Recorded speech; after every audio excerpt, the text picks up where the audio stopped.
ay sumasaya kapag may labay nagkakaisa. Luzon, Visayas, Mindanao, basketball na. Ang bawat labay pinaghahandaan, kaya yumayanig ang bakbakan. Todo suporta ang lahat sa kanya-kanyang kupunan. Basketball na muna tayo, iwasan na ang mga bisyo. Sports ang laging iisipin, sa droga ay huwag paalipin. Buong bansa'y magsama-sama.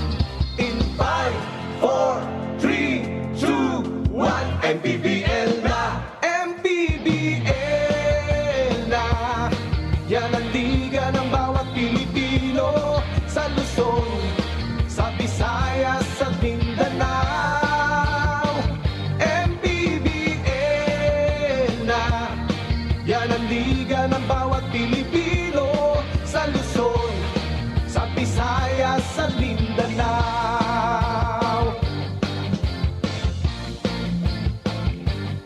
Ang bawat laban ay nakakakaba dahil sa husay ng bawat isa. Sigawan ay yumayanig kapag nag 3 points na. Bawat bayay di patatalo, buong barangay ay suportado. Kahit ano ang mangyari, sama-sama tayo. Basketball na muna tayo, iwasan na ang mga bisyo. Sports ang laging iisipin, sa droga ay huwag paalipin.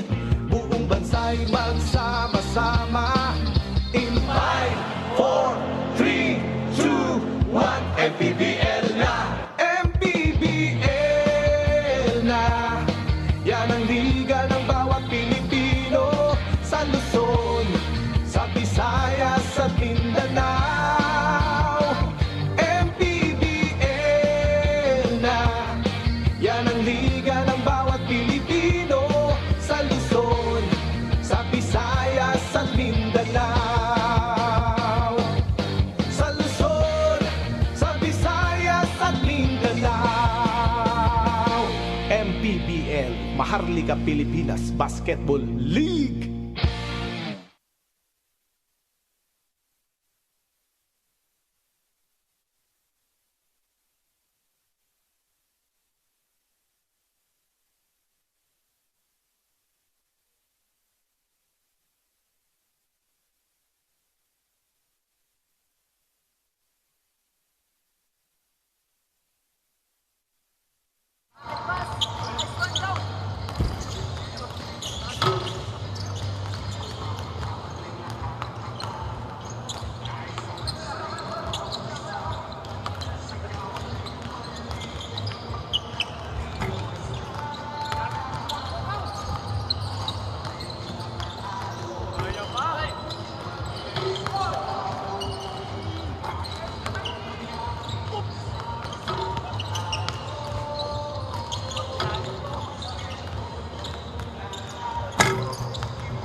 It is another beautiful day for Philippine basketball as we give you your continuing coverage of the MPBL's 6th season.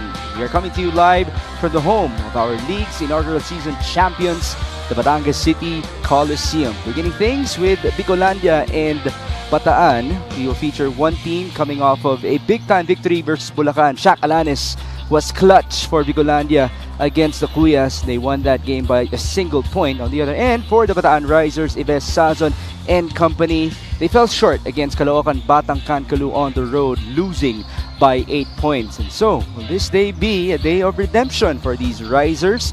Or will pala? That is the right word. Will Bicolandia get another victory in our 6th campaign? And this will be followed by a battle of champions, Levasia versus Davao Occidental. And then for our main event, Batangas City will defend its home court against the Parañaque Patriots. Thank you for joining us, folks. This is Mix Gomez at your service alongside Javi Balanya and Andrea Endicio. Javi, I want to get your thoughts about that big-time win for Bicol. Yeah, it was definitely a come-from-behind victory. Many thought that they were going to lose that game because they were down by 4 with 1 minute and 11 seconds remaining. But sabi mo nga, Shaq Alanes, he was clutch in that game along with John Edsel Rojas, who also sank 2 jumpers to be able to give Bicol that victory over Bulacan. And that was really a great victory para sa kanila to uplift their hopes and hopefully to end the season on a high note. As we continue to break down that game, they actually trailed by 4 points in the dying seconds. That happened inside the Quezon Convention Center, but those 2 names, Edsel Rojas and Shaq Alanes, came alive for them. I'm going to show you some highlights and statistics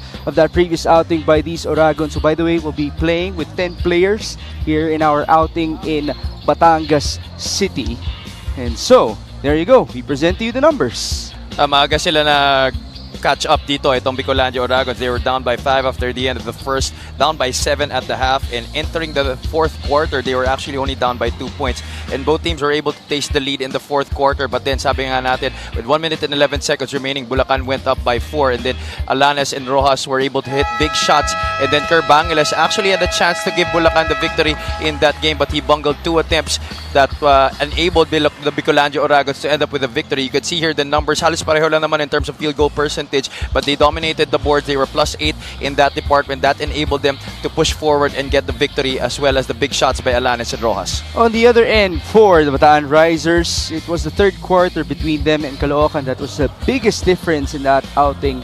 How about the defense of Caloocan, Javi? Yeah, you know, it was really also in the 2nd quarter where things started to make a difference para dito sa Caloocan Batang Kankalu. They thought that they were gonna end up on the losing end of that one because Bataan actually outscored them 20-9 in that 2nd quarter, but then Caloocan dominated them in the 3rd. Bataan went on to give them a good 4th quarter, outscored them 18-9, but it wasn't enough to erase the deficit. They were down in field goal percentage, only shot 29.7% from the field despite having good points in the paint, but they were also down in terms of fast break points. They were -10 in that department, and team basketball has been a problem for the Bataan Risers these past few games. Today, though, is a golden opportunity for the Risers to get yet another victory in our 6th campaign, and later on I will tell you more about that. Now we turn you over to Richard Campos.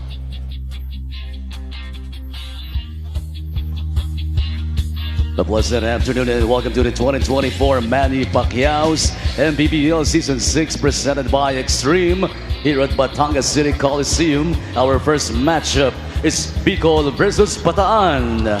Here are the starters. Let's begin with Bicolandia Oragons.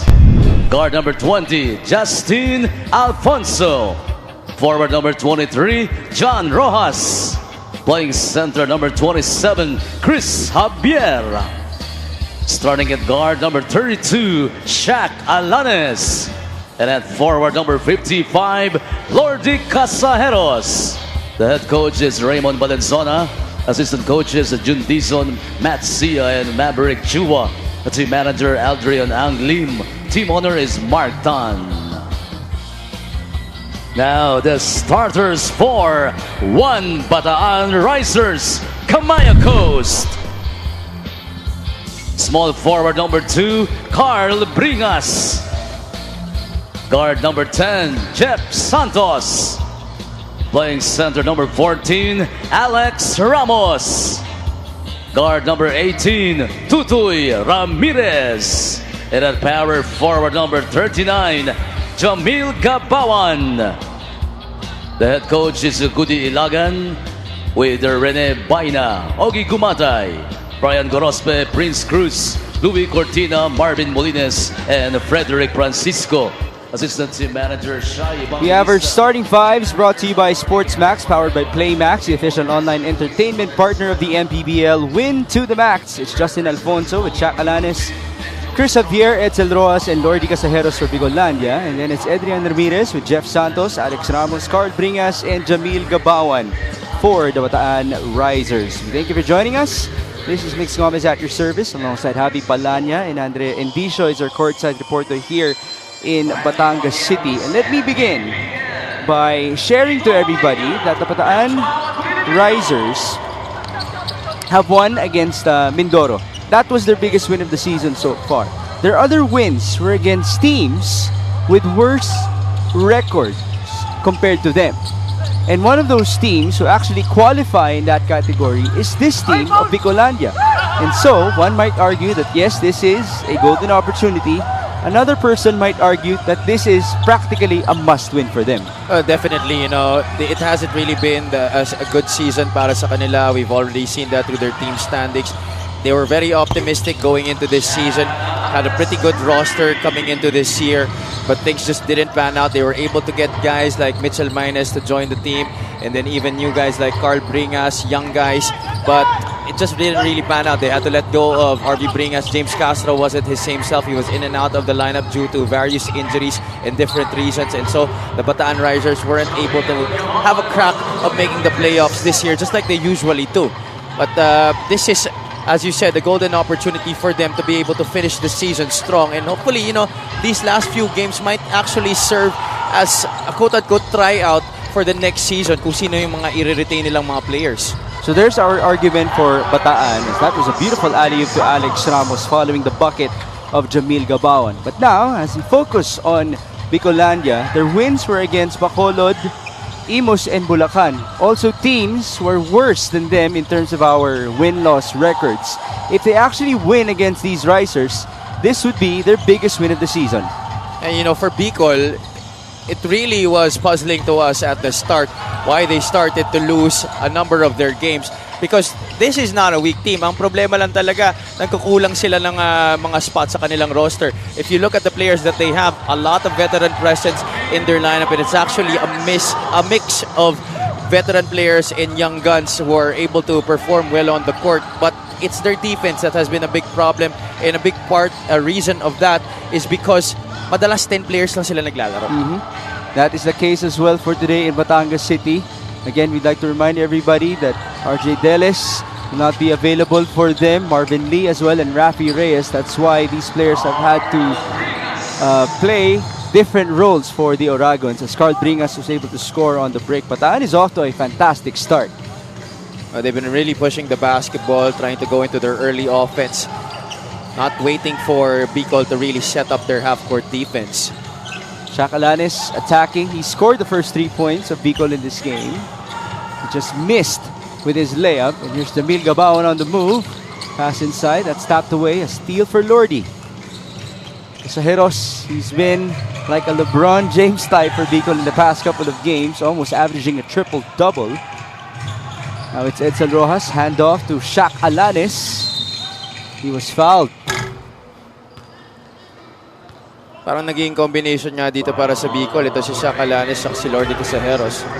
But now, we present to you our fast break of the game, brought to you by Sports Max, powered by Play Max, the official online entertainment partner of the MPBL. Win to the max. It's always good to see your players running. If you're Sir Goody Ilagan, Coach Ogie Gumatay as well.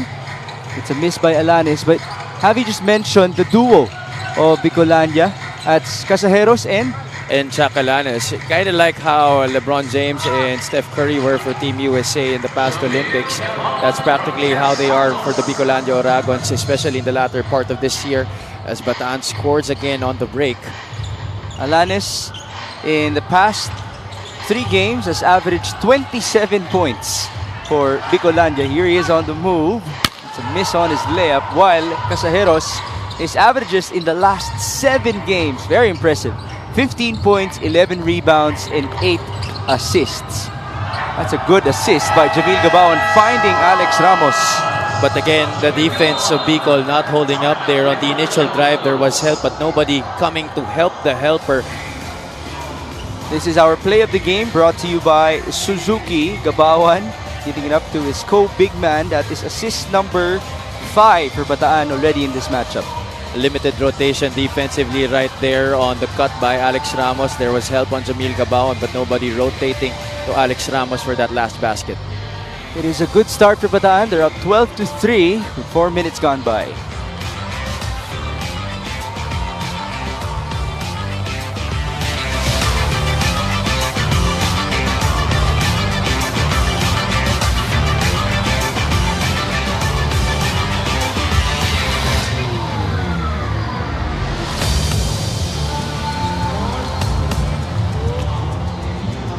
You are still watching the MPBL. Bataan may have lost their last 2 games, but now there is light dahil nagbabalik na si Coach Rene Baina after being out for a month. He actually underwent a heart surgery at dapat nga ngayon ay nagpapahinga at nagpapagaling pa siya. Pero sabi nga ni Coach Rene, kating-kati na daw siyang mag-coach. However, syempre marami pa ring bawal sa kanya. Bawal siyang mapagod, bawal sumigaw, bawal ma-stress. And we all know how passionate he is when coaching. Kaya naman nakamonitor daw in this game ang kanyang pamilya. Pag nakita daw nila na medyo gumigit na ulit sa court si Coach, pasensyahan na lang daw dahil mapapauwi ng maaga si Coach Rene. Migs, Javi? Well, the good thing is Coach Ogie Gumate is already here for the Bataan Risers. He's the one standing up for the blue shirts. But for Coach Rene Baina as well, he doesn't have a reason to stand up because his team is off to a fantastic start. And Coach Ogie Gumata is more than able to assume the head coaching position para dito sa Bataan Risers in lieu of Coach Rene Baina. You know, he has been a long-time assistant here in the MPBL, assisted Coach Boyd Fernandez last year for Pasig City, and is actually a head coach for the ICC Blue Hawks. They're 2-time champions in their home league as Adrian Ramirez fires. That's his finals MVP, by the way, for ICC. Chacalanes looking for their second bucket in this game. Bicol is 1 out of 7 from the field. Here's Javier. Pass inside, Lordy Casajeros turning around. No foul, no basket. Might have hurt his foot there as he landed. Coach Ogie was even asking for a flop. Bataan has numbers. Good feed inside. That is assist number 7 for these Risers. Oh, the Risers have been capitalizing on a lot of opportunities just like that.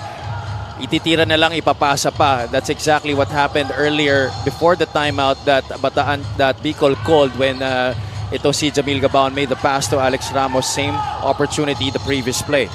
All of Bataan's points have come from assists, by the way. But there's the answer from Edsel Rojas. Again, Bicol's problem is not on offense. It's really on the defensive end.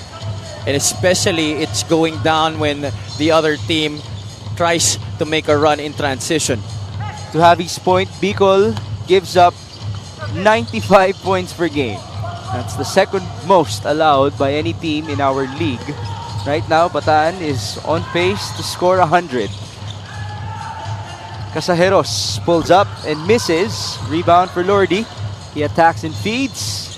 Justin Alfonso, that's good. These games, Justin Alfonso has been getting a lot more burn, and he has been repaying the trust of Coach Raymond Valenzuela. He did tell me that he has worked a lot on his shooting as he draws inspiration from Shaq Alanis, his teammate. Unfortunately, he's called for a foul on that drive by Ramirez. Diyan lang talaga siya nadedehado when he goes up against taller guards like Ramirez, having a hard time when he's caught down low, trying to defend him near the basket. And Ramirez just using his height advantage and his body, attacking the chest of Alfonso to draw the foul. Adrian, by the way, is used to being guarded by shooting guards because after all, in ICC, he plays that 2 position as the 1 is being played by Alfred Flores, although they are practically interchangeable. Tantipagio, who's not a short player at all, checks in.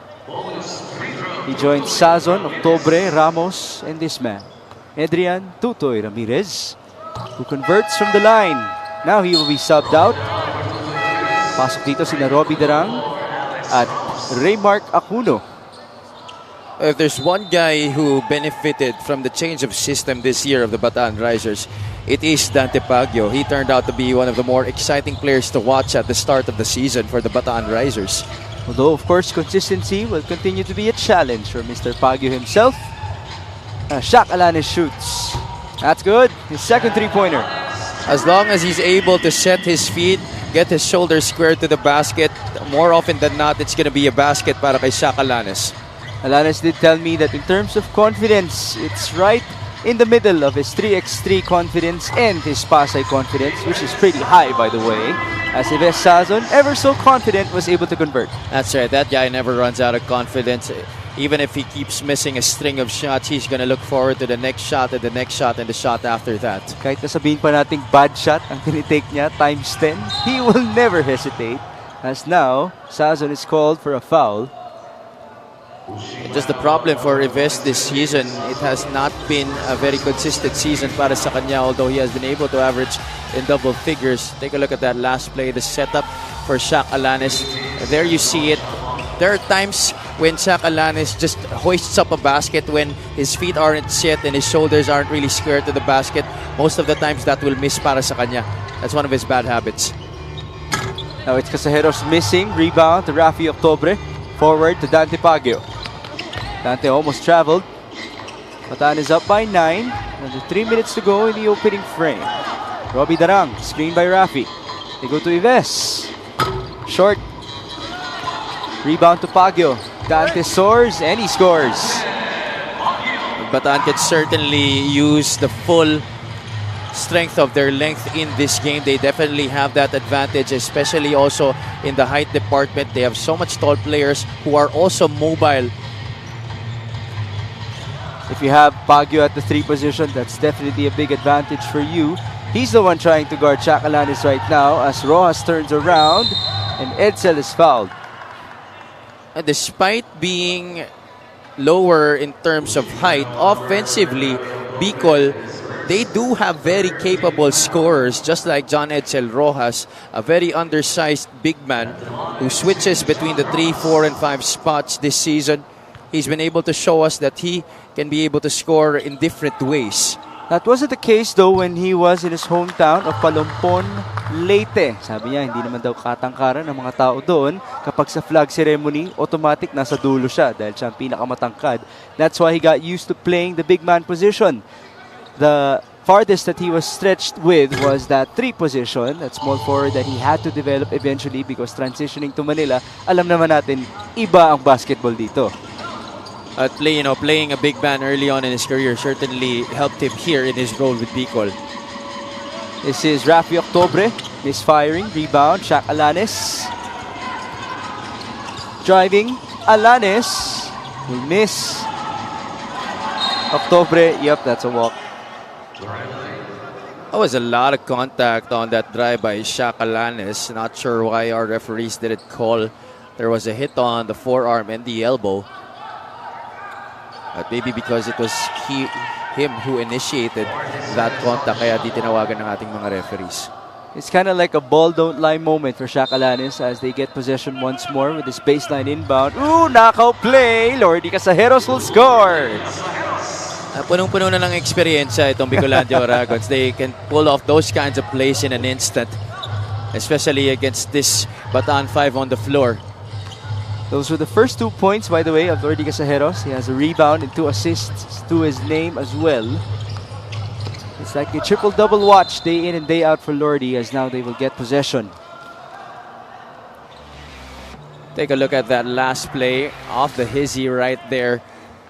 And the make by Lordy Casajeros, getting it off the back of the one defending the inbound play right there. Here's Shaq Alanes, defended by Robbie Darang. Screen by Javier Alanes, going to Rojas. Now it's Lordy to try to make something happen. 6 on the shot clock. Casajeros. Up top they go. Javier, good contest. Javier now pulls up. Not short. Takbo sa kabila. Robbie Darang.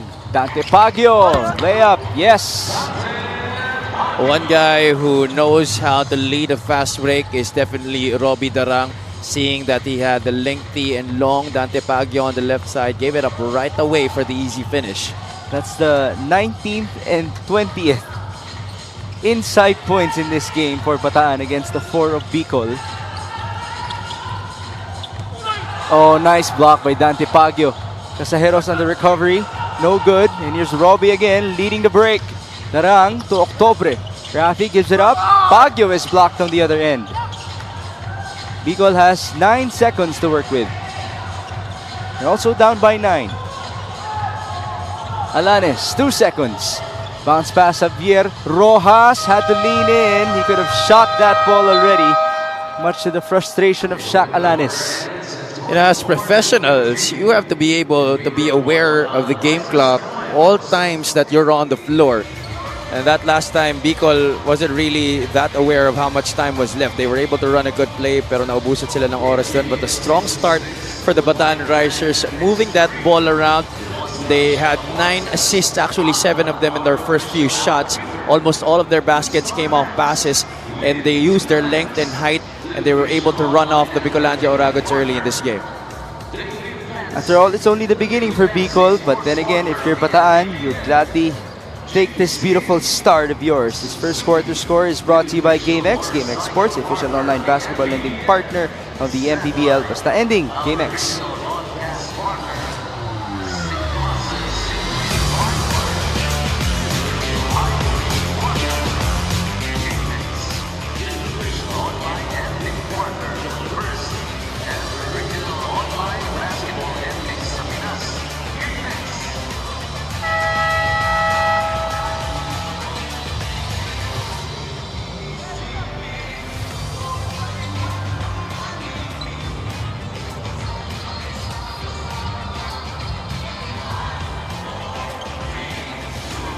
This fan of the game is brought to you by Jinky Skin. It's good to have our beautiful fans present here inside the Batangas City Coliseum. This is our first game for your MPBL Wednesday, to be followed by Nueva Ecija versus Davao, and then it's Parañaque versus Batangas for our main event. But Bataan is off to a good start as of this moment against Lordy Casajeros and the Bicolandia Oragons. You're going to see the field goal story later on. It really is of big disparity, and we did break down in the first quarter, Javi, that in terms of inside points, it's pure domination for Bataan. The Bicolandia Oragons, we've already mentioned that defense has always been a problem para sa kanila because of the lack of manpower that they have. But if they want to be able to get a victory here in this game, they're going to have to work double time on that department. Just saw the field goal story. Bataan is shooting at a 57% clip while Bicol is at 27%. As Ives Sazon opens up the second quarter with a bucket. That's points 4 and 5 for Ives Sazon in this game. They're up by 11. Cyrus Llarena now misfires. Rebound to Charles Burgos. He was fouled. Burgos together with Edsel Rojas have been the two revelations for Bicol at the 4, 5, and 3 spots this season. They have really gotten the bulk of the minutes because of the lack of players para dito sa Oragons, and they have showed out. Especially with the departure of RJ Deles. Wala silang choice kundi mag-step up for Bicolandia. Big potential though for those two big men produced by St. Clair. Big shout out to Coach Gino Manansala, their head coach. 26-17, Rafi Octobre. On to Robbie Darang. They go to Ives Sazon against Shaq Alanes. Sazon, dribble, pull up. Yes. Specialty of the house para dito kay Ives Sazon. Those pull-ups are automatic para sa kanya as long as you give him just enough space. It's like the elbow pull-up practice of Team USA. Have you seen those videos, Avi? Yeah. Parang may limit pa nga yung dribbles nila dun eh. Ives Sazon looking good with it. JR Nangsang, the ultimate veteran, able to score. Getting one up there against Raymar Cacuno. Nangsang has been in the league long enough to be able to deliver those kinds of plays. It's good to have him here despite him having a day job. Actually, silang dalawa ni Mikey makabalog. Very busy with that other job, but they're present as Ives Sazon is also present, and he's delivering the goods for Bataan. We're very lucky to have players like that work day jobs and still be able to play here in the MPBL. It just shows us how much passion these guys have for the game of basketball here in the Philippines. And mind you, they travel before they get to play after working in the morning, as Sazon continues to work very hard. That's already 11 points in the game para kay Ives Sazon. First guy in double figures in this game. He's getting into a rhythm early. That's a good sign for the Bataan Risers. Sazon is 1 point away from matching a season average, but he does average 14 per game in their wins. Not much of a difference, but still they would take those 2 points. Now Sazon is once again on the move. Ooh, no foul there. Caseros did a good job of just staying there in front of Sazon and not bumping him. How about Shaq Alanis with that very chill fake? He then misfired. Now he has a big smile on his face. Balik tayo sa kabila. And now it's a foul on Shaq. Sazon was actually wide open on the right wing, but Baguio already had his eyes set on going to the basket. He knew that he could outjump the 2 people in front of him. It's 2 free throws for Dante Baguio. Alex Ramos will return. Same goes for Jamil Gabawan. James Castro checks in. Dom Vera is about to return for Bataan after being gone for a couple of games because of nose injury, which we will break down later on as we show you his mask. This free throw is brought to you by Extreme Appliances, ang subok at kompletong appliance brand ng Pilipinas. The first one is good for Dante Baguio. 5 points, 5 rebounds per game for the guy who benefited with all of the changes of Bataan this year, as mentioned by Javi. Now there you see the mask of Dom Vera. He was apparently hit on his nose by Robbie Darang a couple of weeks back in their practice. May onting fracture. And so, get well soon to Dom Vera. As of this moment, he will have to embody the playing style of Jong Baloria, who has been known to be playing with a mask here in the MPBL. Shaq Alanis scores. Oh, kahit matagal na siyang walang fracture sa kanyang nose, talaga nasanay na lang siya to play with that mask. Oh, he did tell me ito si Jong Baloria na lumambot ng ilong niya ever since that collision that he had. Tagal-tagal na yun. So it's either he would get another operation or he will just bear with that mask as Burgos misfires. And here's Dom Vera, the masked man, bounce pass onto the wrong guy. On the other end, Shaq Alanis, couple of dribbles, feet inside, nice pass, sorry, miss for Cyrus Larena. There have been a lot of those misses in this game for the Bicolandia Oragots. Actually, the entire season we've seen a lot of that para sa kanilang koponan. On the other end, again, it's like the elbow practice of Ives Sazon. They're shooting above 65% now, talking about the Bataan Risers. It's just like pick-up basketball for these guys in this game. Well, then again, they have handled their business against teams with worse records compared to them. Shaq Alanis off to the left, rebound Sazon. He's going to bring it down. They're up by 15. Alex Ramos. That will extend the biggest lead of Bataan. If Bataan has been shooting so well in this game, their percentage skyrocketing to above 65%. Bicol only shooting below 25% sa laro na to. That time, James Castro locating his big man who was trailing that play. That's Alex Ramos with a simple one-handed push shot. It is now 38-21. Almost halfway done in the second quarter.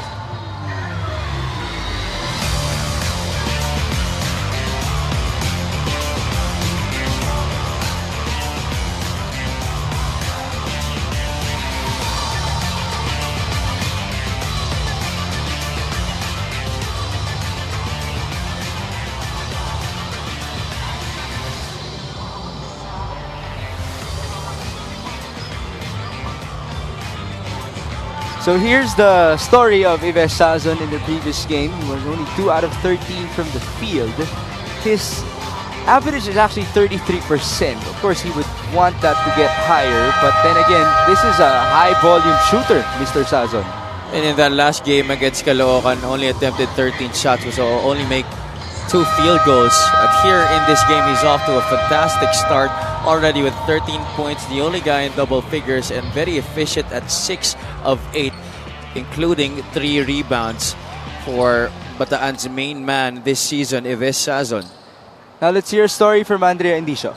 Ives Sazon shared to me that ever since he started in the MPBL, this is the first season na hindi siya nakasama sa top 10 scorers ng liga. For him, syempre, this is a big thing. Sabi niya nga, hindi raw siya sanay sa performance niya. There are a lot of factors and siguro daw, isa na dun yung naging environment ng team after suffering from a lot of losses. Kumbaga, ang hirap daw nag-build ng confidence when he feels that most of them are down.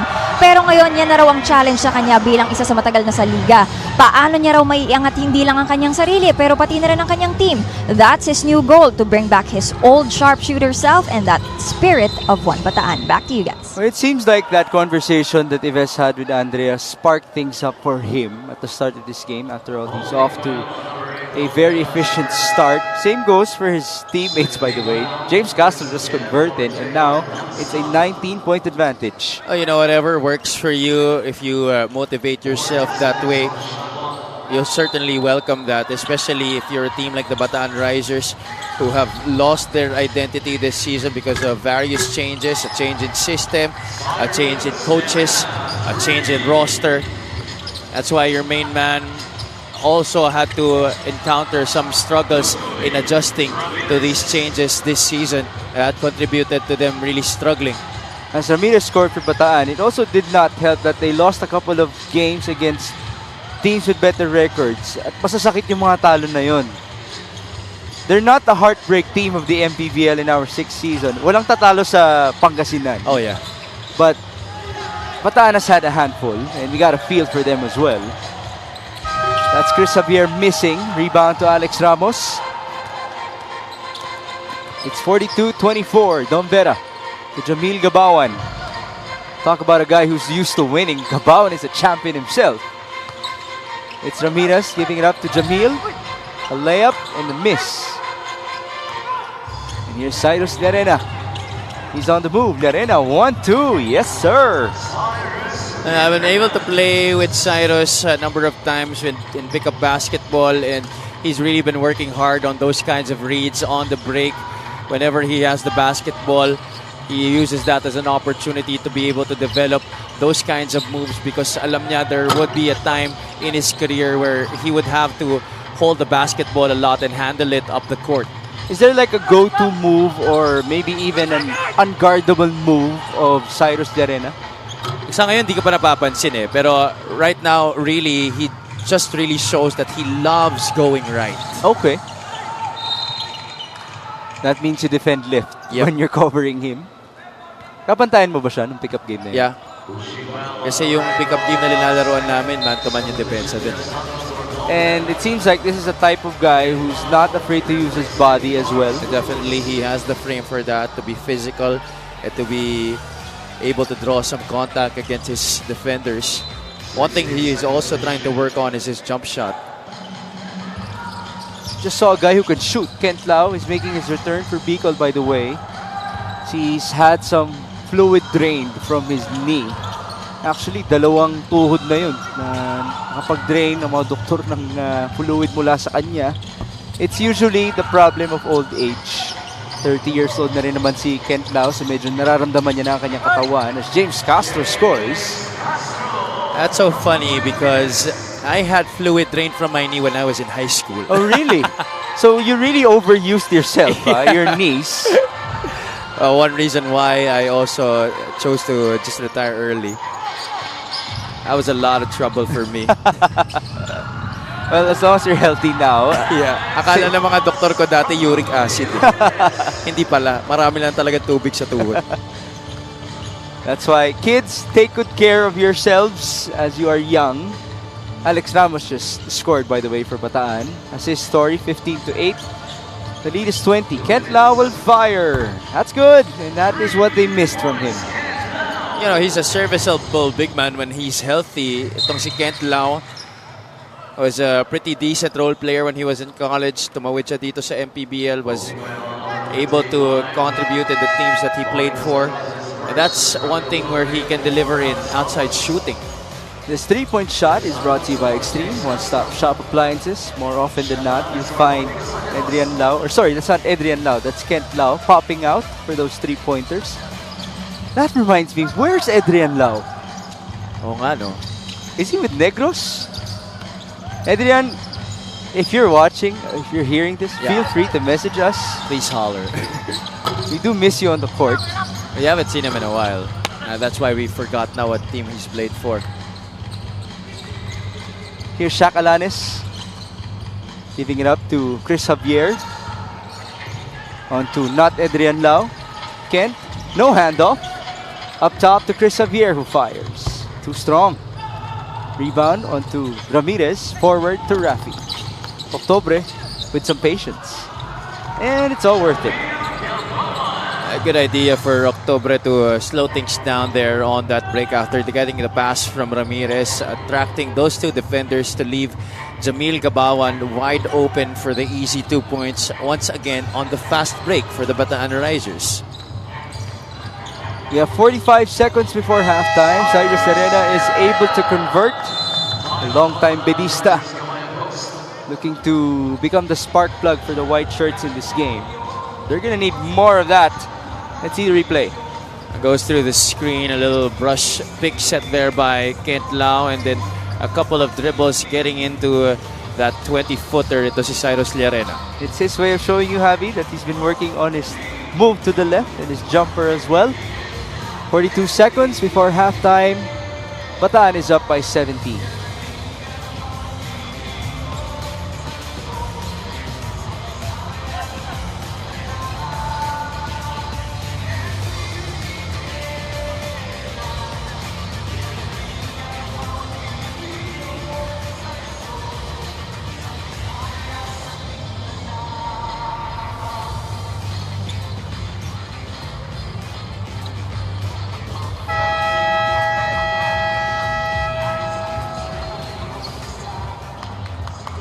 Presenting the next 3 games of Bataan. I'll break it down first. Pangasinan back at home on August 22, and then Quezon and Negros. Here's the most important part. Pangasinan, by the way, moving forward, is the worst team that they will face in terms of win-loss record. It's not going to be easy for Rafi Octobre and company.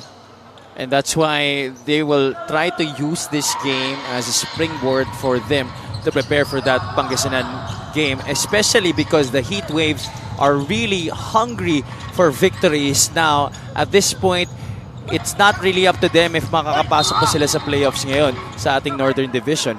We know that it's much tighter in that division compared to the South, and so Pangasinan being outside of the top 8, they still have an outside chance, but it's not anymore up to them.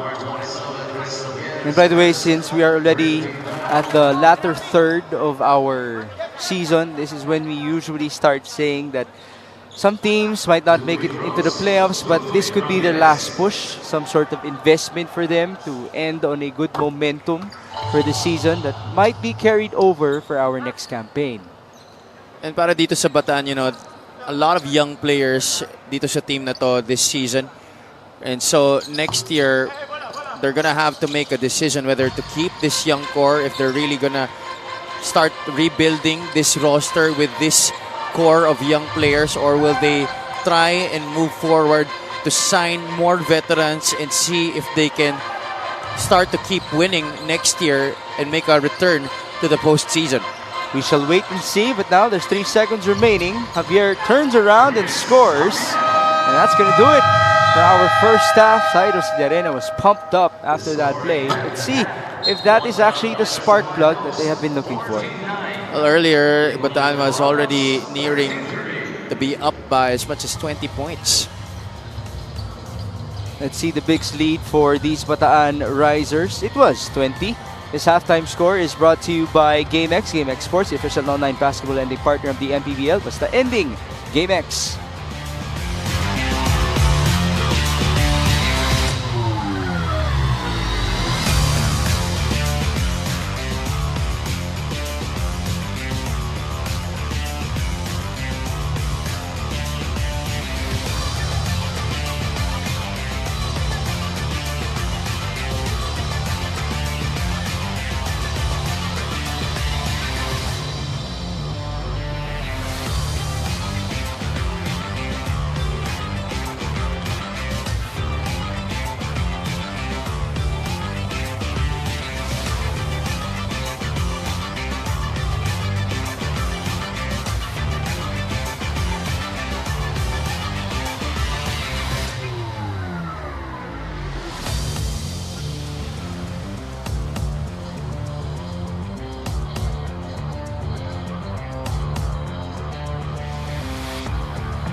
We are back inside the Batangas City Coliseum for Bataan versus Bicolandia. So far, it's been pure domination for these risers after that 3-0 start of Shacalanes and Bicol.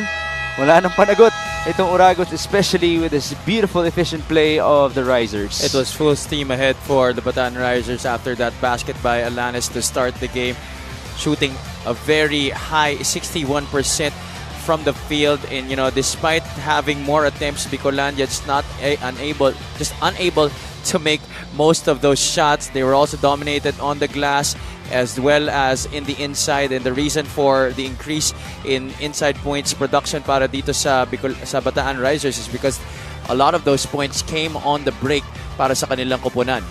Now, in the context of answering back to these risers, Bicol hasn't gotten the lead again, but we've seen some flashes, especially from Cyrus Arena at the latter part of the second quarter. We did argue it can be a bit of a spark plug for them in the third quarter, but then again, it's a long break at halftime. So which regrouping actually would work better moving forward? That would be our question. Shacalanes has gathered his troops. He leads the way with 8 points. Narena is right behind him with 7. On the other end, the shooting guard has also led the way for the Bataan Risers. Only one guy has reached double figures in today's outing, and that is the man who was in the top 10 of scoring in the past couple of seasons of the MPBL, as mentioned by Andrea Endicio. Yves Sazon has 13 points. Jamil Gabawan and Alex Ramos combined for 16. Now, we did see a lot of elbow jumpers from Yves Sazon in the first half. I did ask him, Javi, kung ginagawa niya ba yung parang sa Team USA, at sabi niya, yes. At ginagawa ko yun kasama yung ball boy namin. So big shout out to the guy, that ball boy, who has continued helping out Yves Sazon in terms of that elbow jump shot practice. But now, let's go to Andrea Endicio. Yes, Migs, Bataan was indeed off to a good start at nag-work nga ang kanilang initial game plan, which is takbuhan ng takbuhan ang kalaban. And sabi nga ng kanilang coaches during the huddle, kailangan nilang masustain ang lead na ito. And for them to sustain this, kailangan din nilang masustain yung energy at hustle na ipinakita nila during the first half. Para naman sa Bicol, sabi nga ni Coach Raymond Valenzuela, they need to control the fast break points at kailangan nilang i-tighten pa ang kanilang transition defense and continue with their offense. Back to you guys. Thank you, Andrea. In terms of running the floor, it's a plus 12 for Bataan. It's actually a usual theme when they play at home. Mahilig silang tumakbo. Although it hasn't been the case when they're not in Bataan. At least today, it has worked out for them. It's 49-33 with Shacalanes attacking and feeding. Edsel Rojas leading in. That's a miss. Rebound Gabawan. There have been a lot of opportunities like that for Bicol in this game. A lot of point-blank misses. And yan rin ang pinakita ng Bataan sa play na yun. But Ramirez able to track down that loose ball. This is Jeff Santos, able to score from downtown. Very important for Bicol to end those possessions with defensive rebounds to avoid Bataan from getting another crack at baskets, because the way that they've been playing in this game, you shouldn't allow them another chance at the basket. Try to limit them to one-and-done possessions, and also try and get down quickly on defense. It has been a track meet for Bataan in this game, just really outrunning the Oragons. It was almost a steal, by the way, for Jeff Santos in the previous sequence, but he was called for a foul. He would gladly take this dime, though, as he gave up the basketball onto Carl Bringas, who is not related to RV and Tonton, by the way. Cyrus Arena attacking. Tough pass. Shacalanes. Feet set. Too strong. Offensive rebound. Jordi Caseros, by the way, has 5 rebounds and 4 assists in this game. Although he only has 2 points. That's another miss by Rojas. You know, one thing that Bicol also should try and do in this game, just like how Muntinlupa does it, they don't really have the manpower to be able to match the other squads. So try and go more into your half-court sets. Move that ball. Dun yung pagurin yung depensa. Not like what they're doing. They're really resorting to a lot of isolation plays, and that's why nagkakaroon sila ng less energy to go back down on defense dahil sadyang napapagod na sila sa kakadribble sa opensa, as we look at that setup for Alex Ramos on the break again. That's a great point, Javi, because that is actually what Bataan tried to do versus Caloocan when they were the underdogs inside the Caloocan Sports Complex just last week. So as opposed to now, where they're running and running, in the previous game, half-court set ang laruan ng Bataan. Just like most games, it's really a recognition of your strengths and weaknesses, acknowledging where you have the advantage at and using that to your strength. Alex Ramos just scored again. He's already in double figures, by the way. Lordy Casajeros will answer back. Let's see, particularly in that play, Alanes had to use a lot of energy to go inside, attract the defense, and go to Lordy Casajeros. Dalawang tao lang nakahawak ng bola dun sa play na yon. Balik tayo sa panig ng Bicol. That's 2 points for Shaq Alanes. He's up to 10. But in those situations, definitely Bicol should capitalize and push the basketball. It was an advantage in numbers para sa kanila at 1-1 break. There's a miss by Bataan. Offensive rebound. Jeff Santos put back. Again, Bataan continues to dominate the glass here in the third quarter. No different from what we had in the first half. And that's why they've been able to maintain this kind of lead. It's a +9 in terms of rebounding in this game for the Risers. Lorena able to recover with that basketball. They go to Shaq Alanes for 3. Yes.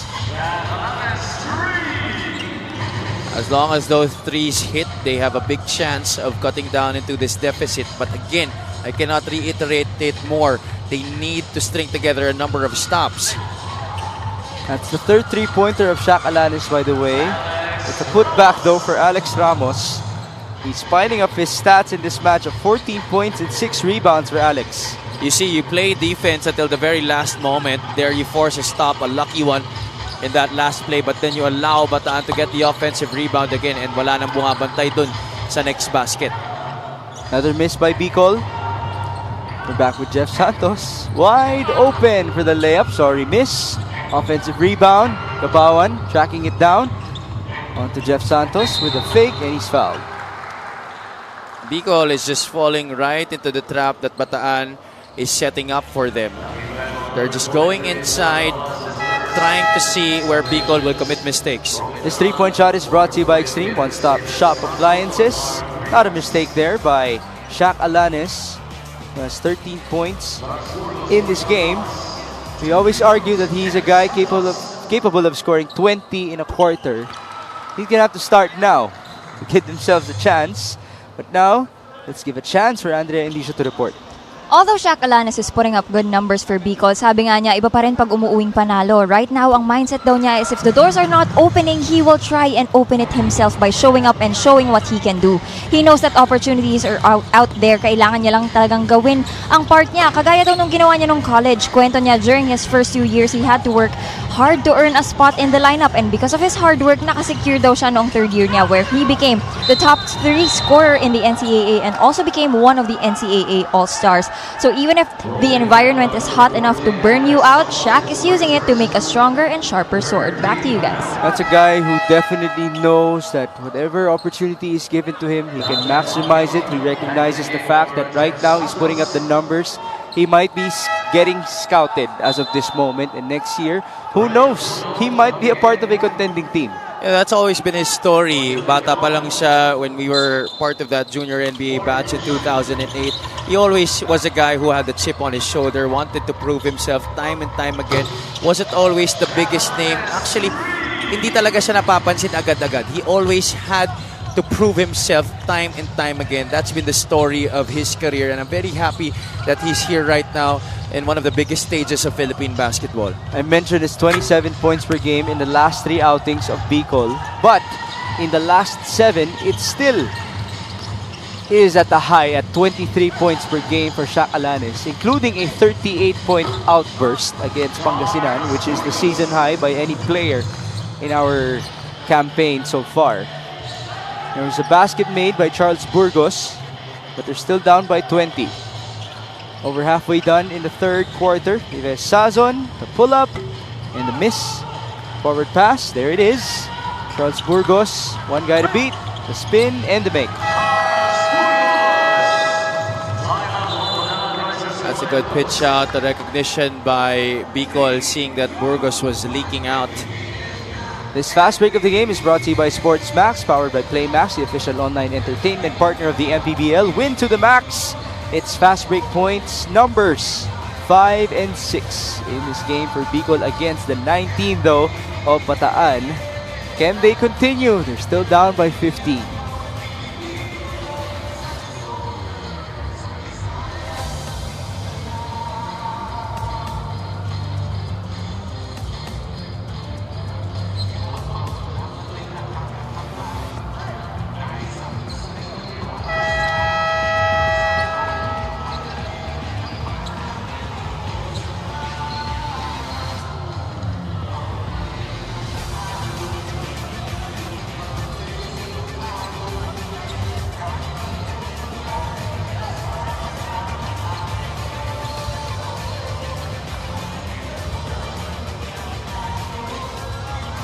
This fan of the game is brought to you by Jinky Skin. There you have it. We again thank them for their presence inside the Batangas City Coliseum. After all, this is only our first game for today. Bicol versus Bataan will be followed by the Battle of Champions, Nueva Ecija versus Davao, and then the Parañaque Patriots will challenge the Batangas City Rum Masters for our main event. Bataan currently has the advantage of 15 points in the third quarter with 4 minutes and 20 to go, but that is a turnover.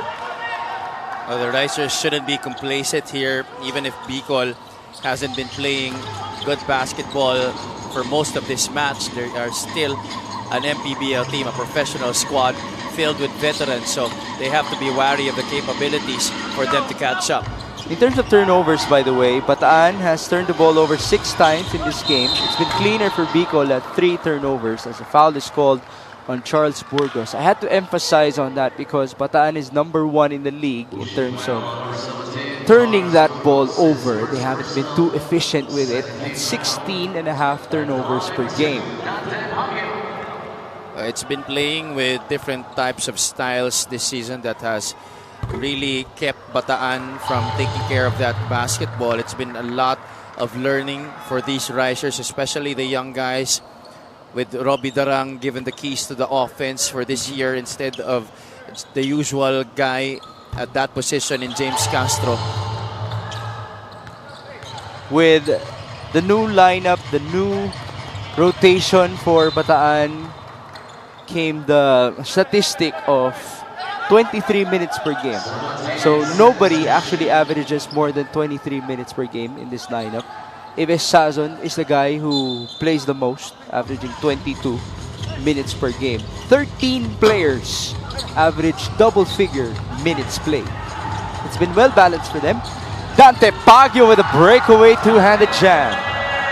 Those are the types of things that he did at the start of season para sa Bataan. Running on the break, you know, that's something that he shares with a guy like Danny Marilao, the ability to handle the basketball and go all the way to the hoop.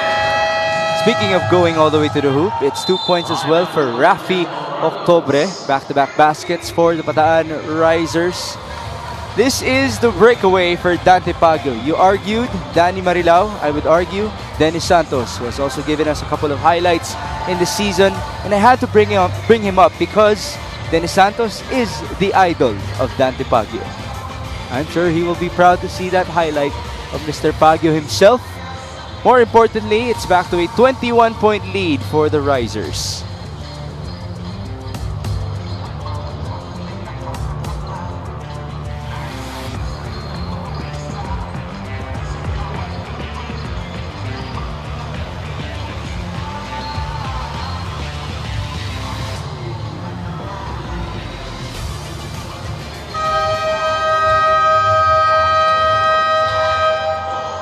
We have the next 3 games of Bicolandia. They will take on Manila, Binyan, and Pasay. Not easy at all. Those 3 teams have winning records in the MPBL. And so today would be their golden opportunity as well, as much as we have argued it for the Bataan Risers. Can they make one last big push though? Down by 21. It's literally going to be a tall order para sa kanila in those next 3 games, facing Manila in those first of 3 games in that stretch. The Bataan Risers are up by 21. Their biggest win this season was against Imus, by the way. That reached 32 points. Dante Baguio able to make a 3-pointer. He's got some good momentum for himself. He's one of those guys that get their confidence by scoring and driving inside. Once he's been able to get the rhythm with those kinds of baskets, mayroon na siyang kumpiyansa na tumira sa labas. On the other end is Lordy Casajeros answering back. He hasn't scored as much. Only 6 points, but he has 6 boards and 5 dimes. Back with Robbie Darang. Given a lot of space. Now it's Yves Sazon. Again, he practices that, but he overshot the ball against Shaq Alanes. Casajeros. Almost a steal for Baguio. Recovery for Alfonso. They give it up to Javier. Now it's Lordy turning around and scoring. Well, this might be the time for Lordy to try and take over here para sa Bicolandia. But again, better for the Oragons if they can involve a lot more teammates holding that rock in their half-court offense. Let's see the assist story. It's now at 17 for Bicol, 24 for Bataan. Forward pass. Alfonso attacking. Justin is fouled and he scores basket and 1. Actually, a good matchup para kay Justin Alfonso here. He's matched up against a guy who is practically the same height as he is. It practically moves the same way that he does, just a lefty. Ito si Robbie Darang. But Alfonso, we've seen him. He has the capability to be able to absorb the contact and finish on those kinds of baskets. That's exactly what happened on that last play. I'd like to add this. As much as we talked about JR Nangsang and Mikey Makabalog having day jobs for Bicol, Justin Alfonso actually has another job. Would you care to guess what it is? Di ba actor to? He's an actor.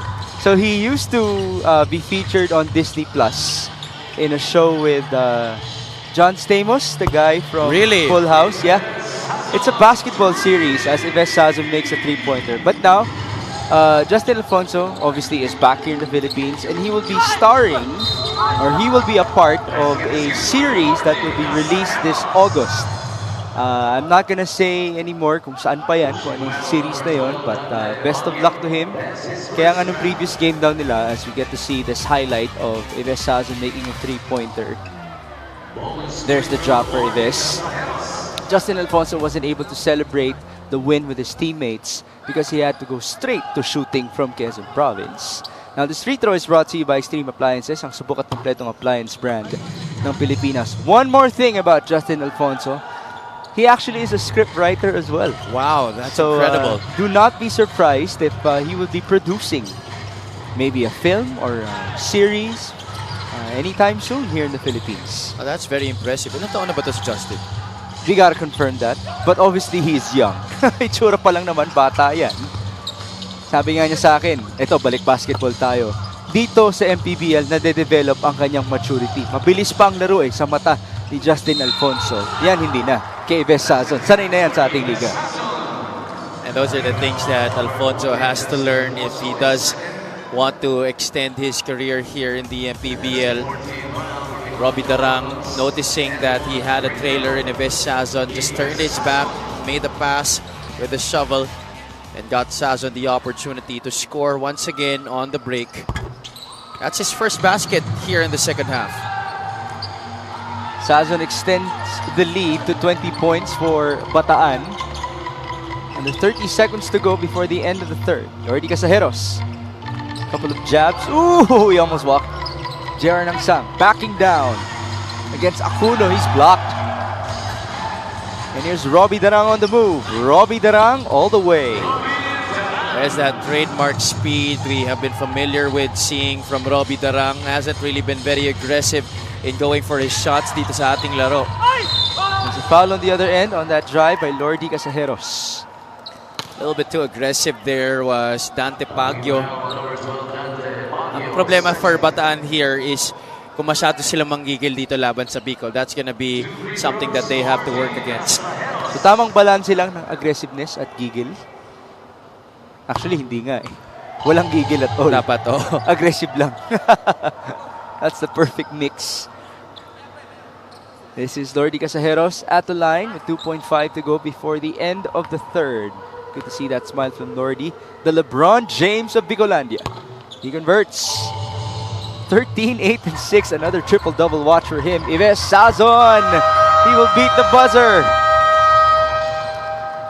As long as he gets a good bounce on that dribble and he sees good on the rim, more often than not, papasok yan para kay Ives Sazon.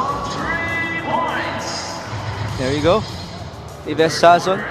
Diretso lang ang kanyang pull-up. We've seen him give us fades from left to right to his behind. It has always been almost successful for him. Ives Sazon leads all scorers in this matchup with a total of 22 so far. These highlights of the game are brought to you by Sip Plus, the official hydration partner of the MPBL. Elevate your hydration. And we have guys scoring back and forth here. Dante Pagyo igniting that run for Bataan as Bicol was threatening to move forward and cut the deficit to as low as 15 points. But Ives Sazon also coming alive, scoring his first basket of the second half, latter in the third quarter. Sazon is 9 out of 14 from the field, 64% efficiency, and 60% from downtown. His third quarter score is brought to you by GameX. GameX Sports, the official online basketball lending partner of the MPBL. Basta ending, GameX.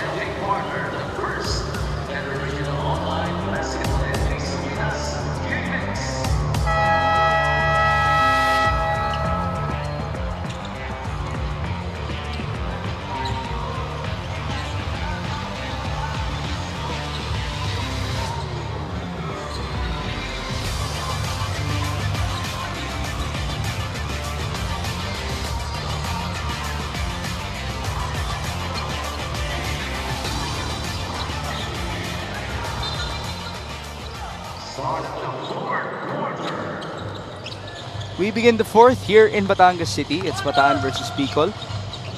An attack and the basket for Lordy Casajeros. Casajeros has 15 points, 8 rebounds, and 6 assists, by the way. Now, Javi Palanya will be breaking down our quarter scoring.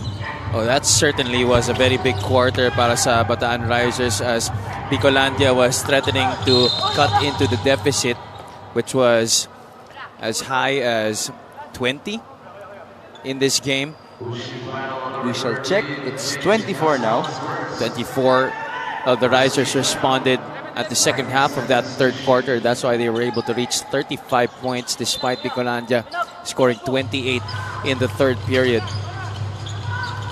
By the way, we're going to have to check the season high for Bataan as Shaq Alanis makes a three-pointer because they're well on pace to score more than 100. So I'll get back to you on that. It's good to see, though, if you're Bicol, that Shaq Alanis is off to a good start in the fourth. This was actually the story for him in their win versus Bulacan. He was basically dominant in that fourth quarter, even though Llerena and Casajeros fouled out for Bicol. He played the point guard position, but he was also shooting that basketball for them. And so he was the best player. We have a timeout.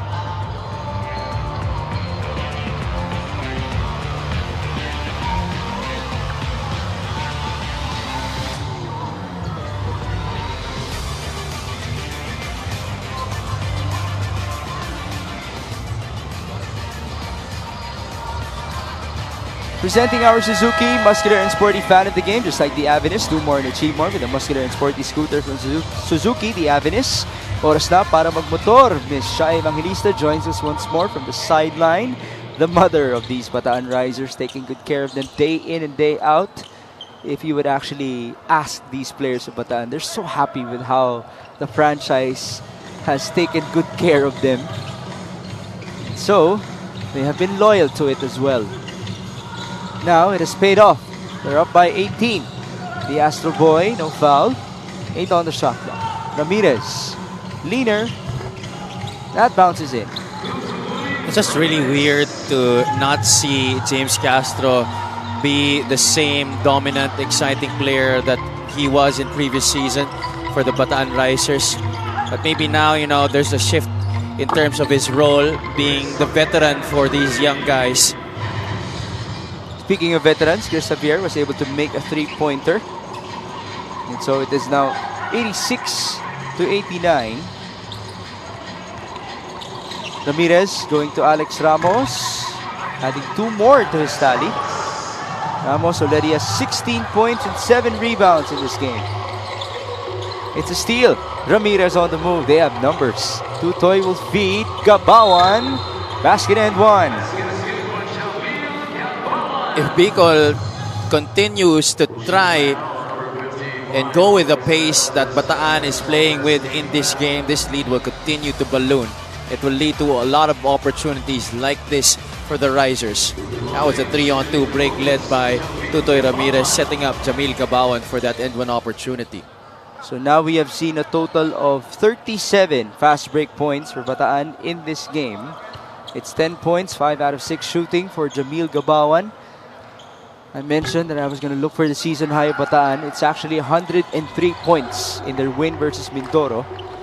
With 8 minutes to go, they're well on pace to surpass that. And that's Jeff Santos scoring for them.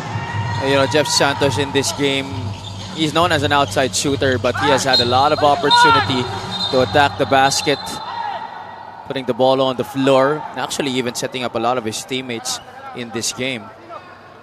Santos, going to look at his numbers. He has 11 points and 3 assists. Jeff Santos, by the way, is the 5th leading scorer of Bataan. He averages 7.2 per game. But if you isolate the wins of these Risers, 5 players actually average double figures in their 5 wins. So it's a whole 5. Yves Sazon leads the way. Rafi Octobre, Mitchell Minus join him. And Robbie Darang and Jeff Santos will round up that list. As the basket is good for Cyrus Llerena, he will proceed to the line for his bonus. It's just been a shootout between these two teams here in the second half. Not really a lot of defense being played. Here's a story that might give some interest to you, Javi. Cyrus Llerena was actually discovered by accident. So, he was at a wake in Bicol. Kasi homegrown ito si Cyrus Llerena mula sa Sorsogon. So somebody was there looking for a player na matangkad. Nagkamali yung naghahanap na tao. He thought that it was Cyrus Llerena, where it was supposed to be his childhood friend. As James Castro scores for the Bataan Risers. And so, here he is now. Yung accident na yun, it has been worth it for Cyrus Llerena. Eventually, he was able to play for San Beda, a champion himself. Nung mga panahon na ni na Robert Bolick, nandun siya. Although he's been bothered by a couple of injuries. For a couple of years now, nagka-LCL injury siya. He was supposed to play in the NBTC against Jalen Green. But then, hindi na natuloy yun. Well, that would have been a golden opportunity para sa kanya. Yeah. Especially now that Jalen Green is about to be one of the up-and-coming stars in the NBA playing for the Houston Rockets. Right. And speaking of stars, let's go to our courtside reporter, Andrea Endicio.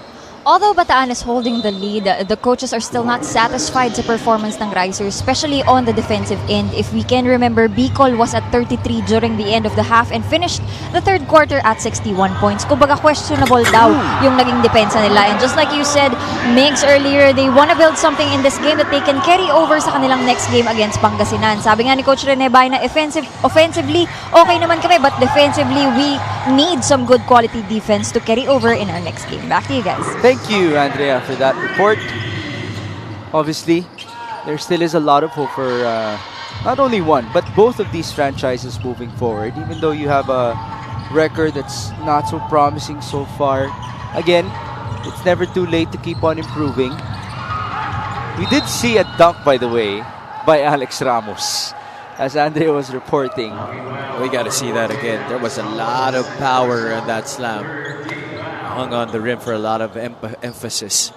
Ramos already has 18 points in this game with 7 rebounds. Here it is. Ramirez with some patience. Alex Ramos, an opening for that one-handed jam. Para sa Bicol, it's just all about making baskets. They don't really care about what they do defensively. There, Ramirez attracted 2 defenders. Alanes didn't even bother to come near Alex Ramos to try and stop that jam. It was a business decision para sa kanya, but it's been like that the entire game for the Bicolandia Oragons. Another 6 minutes to go. This is Tutoy Ramirez bouncing it off to Jamil Gabawan. Pass inside. Nice. That is assist number 33 for Bataan in this game. Off of 42 made field goals. 98-77. Casajeros feeding inside. Rojas will score.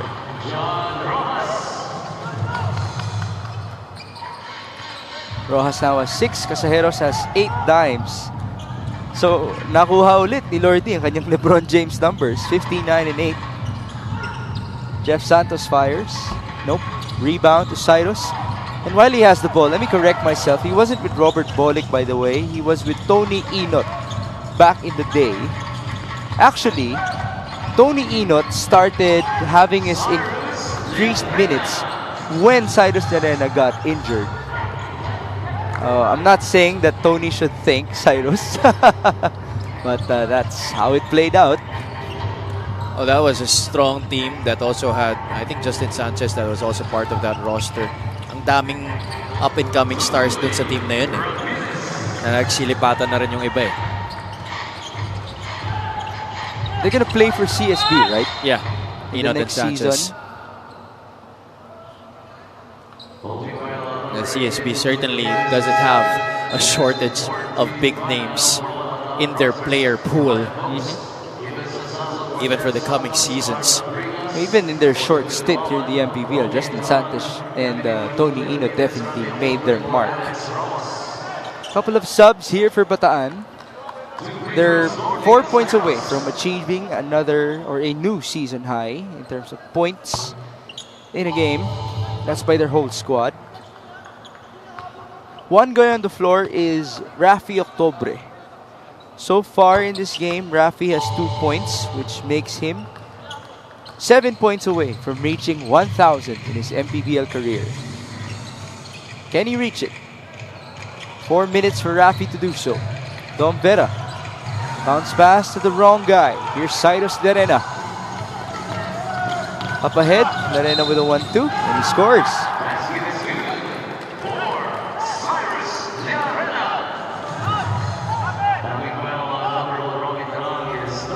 Llerena just taking advantage of the opportunity, handling that basketball. Another Euro step finish for him in traffic.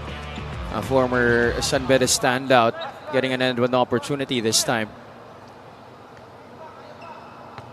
He was through and through with San Beda. Sabi nga niya, once a Bedan, always a Bedan. Although he had a couple of opportunities to actually try out for another team. Llerena was a big man in Bicol, but he had to transition into this role of 2-3. Kaya ngayon, ang biggest transition niya ay defensive mobility. That's his words, by the way. And he's trying to cover Ives Sazon, which is not an easy job. Dante Pagio turns around and he misses. Rebound, Robbie Darang.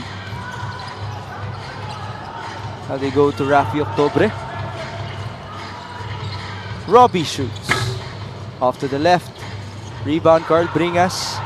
And here's Bicol on the move. They're down by 14. Chris Javier. It's Edsel Rojas appearing in the middle, and he scores. We might have a ball game here, Mix. This is still a lot of time for them to catch up here, talking about the Bicolandia Oragons. But now has to slow things down. They are in no need to rush. The biggest lead was 24. It's been cut down to half. And here's Robbie Darang. They go to Rafi Octobre. Nice fake. Octobre, 5 seconds. Dante Pagio. Back to Robbie. Darang, dribble, pull up, miss. Rebound to Shaq Alanis. Shaq, a three-pointer. This would be big. Yes. Woo-wee. This is just a 9-point game. And when I was already talking about Bicol being dead in the water early here in this quarter. I didn't know that they had it in them to be able to catch up here in the fourth quarter. Once again, Shaq Alanis being the one leading Bicol to possibly a victory in this game. They've already scored 30 in this frame against the 16 of Bataan. And now there's a foul called on that loose ball sequence. Is it on Rafi? Looks like it is on Octobre. Let's see this previous three-point conversion by Shaq Alanis. Just like that, he has 7 threes in this game. Oh, check that. 6 threes, 22 points for Shaq. He actually already had a chance to give a forward pass to Chris Xavier, who only had Robbie Darang on him. But Alanis made a gamble, and he decided that he was gonna hoist a three-point shot. He knew that he was gonna be wide open. Nobody was gonna get close to him because of the advantage that his big man had inside. And he shot it with a lot of confidence, draining it and cutting the lead down to single digits. It's been a while since the advantage of Bataan has gone down to this much. Let's see the loose ball foul. Mukhang double foul pa nga eh. Our referees are looking at it.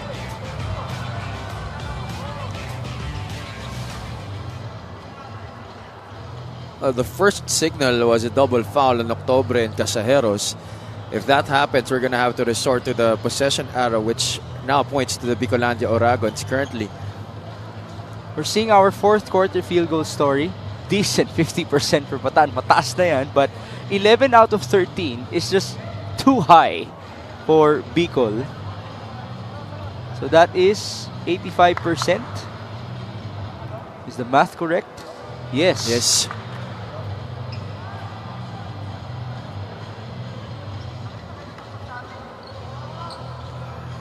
Okay, referees Benji Estroga, Ray Gabriel, and Lester Arcega are on it. This call would be big. Imagine a next basket for Coach Raymond Valenzuela, what it would mean in this game. Need I repeat to everybody, in the 6th season of the MPBL, we have seen a lot of strange things happen. I think this has been the season where we have had the most upsets. That's good for the league. Good for Commissioner Kenneth Duremdes. Lagi naman natin ina-argue, Javi, na yung level of competition mas lalo pa umangat sa ating campaign. That's certainly a good place for us to stand right now. It's a double foul between number 55, Okay, Lordy double foul Casajeros indeed. is third, and number 11, Rapi Octobre is second, resulting in a jump ball. Possession arrow is pointing the Bicolandia Bicol will get Oragons. possession because of the jump ball rule. This was the double foul. Ayun.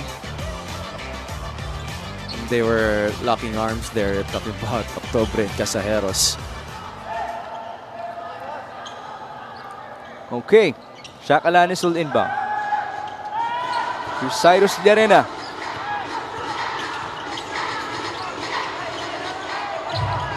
Going to Chris Xavier. It's Shaq Alanis. Given space. Not short. Could have been really big. Bataan is now on the run. Gabaon gives it up. Alex Ramos scores 2 more points. And these last 2 minutes are brought to you by GameX. GameX Sports, the official online basketball lending partner of the MPBL. Basta ending GameX. Well, if you ask me, actually, Bicol was lucky that they even had an opportunity for a shot there. I thought that Chris Xavier should have been called for an offensive foul on the moving screen set on Shaq Alanis. But Alanis was able to hoist up a shot, falling short way downtown. We have a timeout. It's 102-91.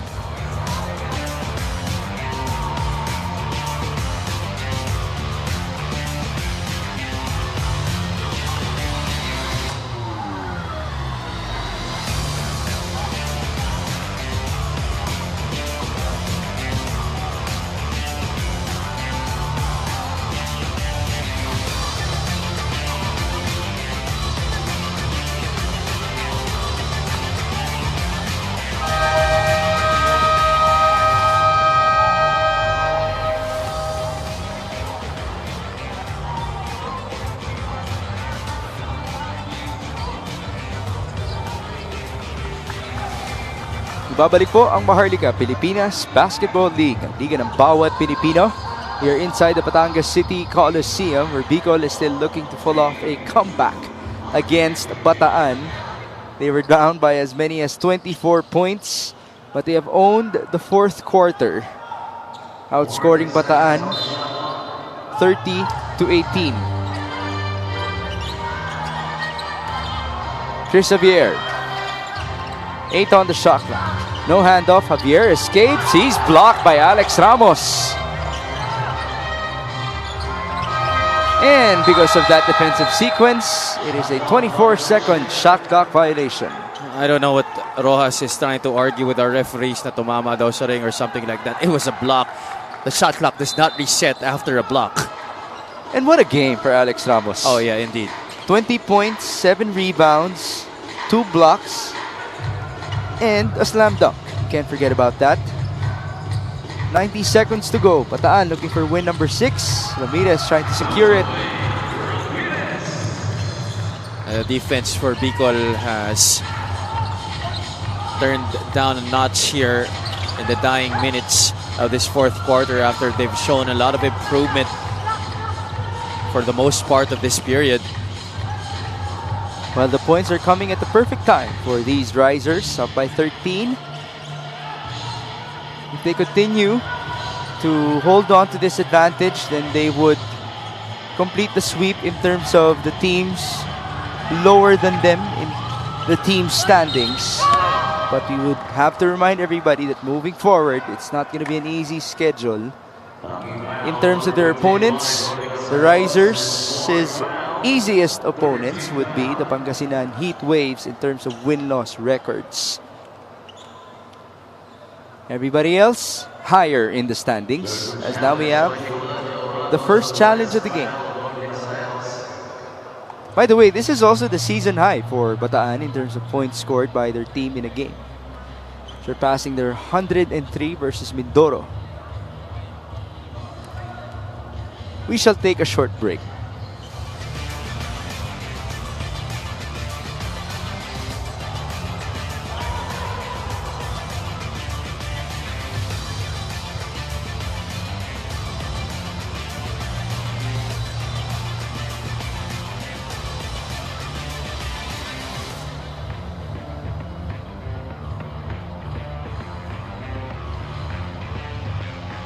The challenge of Bicolandia Oragons was unsuccessful. Foul on Lordy Casajeros. It is unsuccessful for Coach Raymond Valenzuela. It is a foul after all on Lordy Casajeros. Very clear right there that he held on to that forearm of Tutoy Ramirez as he went up for that shot underneath the basket. I think Coach Raymond Valenzuela just, tried to shoot his shot on that last play, baka ma-reverse pa, but it's very clear on the replay that there was a lot of contact and there was no way that that call was going to get reversed. That was foul number 4, by the way, for Lordy Casajeros. Ramirez just converted from the line. In the first half, he actually was supposed to be on triple-double watch. 14 points, 10 assists, and 6 rebounds for Adrian Ramirez. Channeling his inner Lordy Casajeros in this game.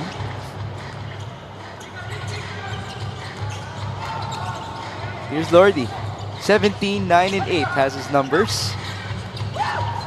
Lanena pulls up. Cyrus misses. 38 seconds to go. Sazon is up ahead. Ives will continue to score. He's up to 24 points. A good game for him to get back his confidence, especially that they're going to face the Pangasinan Heat Waves in their next game. We argued that Pangasinan is actually the lowest team in terms of team standings dun sa kanilang 3-game stretch na susunod. But for me, I think they are the second hardest team that they are going to go up against in that 3-game stretch. The first of which being Quezon. I say Pangasinan is second because Pangasinan is also a team that needs wins. Quezon naman, they're on a losing streak right now. Pangasinan almost beat Nueva Ecija, by the way, in Palayan City. Nueva Ecija will be in action for our second game against Davao Occidental. But now we shall congratulate the Bataan Risers for scoring their season high, 108 points. Ives Sazon will finish at 24. Couple more people played very well for them. Jeff Santos, 11 points, 5 rebounds, 5 assists. Tutoy Ramirez, 16 points, 6 rebounds, 10 assists. Jamil Gabawan had 10 points, 4 rebounds, and 5 assists. But our best player of the game, brought to you by Daily Fantasy, dito sa Daily Fantasy, hawak mo ang laro, is Alex Ramos, the proud TIP engineer, with a total of 20 points, 8 rebounds, and 2 blocks. I just felt like he brought the most impact to this game, even though Ives Sazon had a good shooting game of 24 points. But Alex Ramos was just impressive across the board sa laro na to. By the way, he will finish with a shooting line of 10 out of 12. That's 83% efficiency, all from the 2-point area. This final score is brought to you by GameX. GameX Sports, the official online basketball lending partner of the MPBL. Basta ending, GameX. Let's go to Andrea.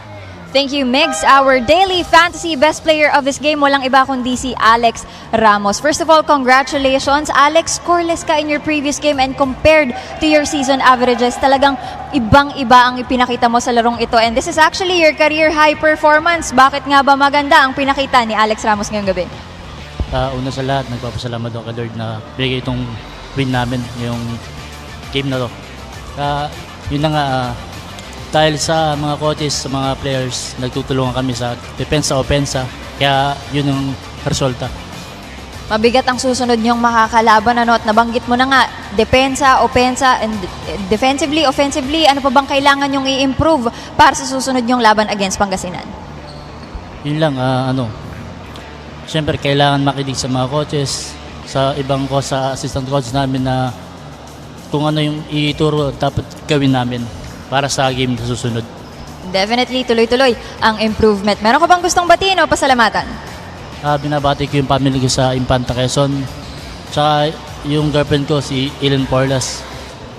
Tsaka nagpapasalamat ako sa mga boss na walang sawa nung sumusuporta sa amin.